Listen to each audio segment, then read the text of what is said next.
Hello, good morning, welcome back to my channel. আজকের ব্লগটা শুরু করছি সকাল থেকেই।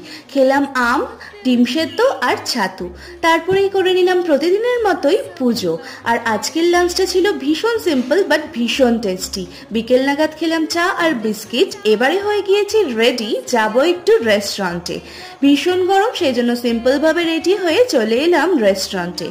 তারপরে সবাই মিলে গল্প করছিলাম আর গল্প করতে করতেই চলে এলো আমাদের সুন্দর ক্রিসপি বেবি মাশরুম। ভীষণ সুন্দর, সাথে ছিল ভেজ স্যুপ আর মেন কোর্সে ছিল ভাত, ডাল, পনির আর আলুর দম।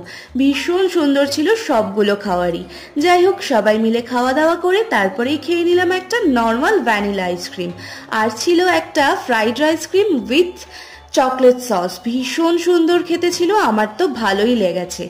যাই হোক, চলো খাওয়া দাওয়ার পর্ব শেষ, চলো এবারে বাড়ি ফিরে চলি। তোমাদের সঙ্গে দেখা হচ্ছে আবারও কাল। বাই।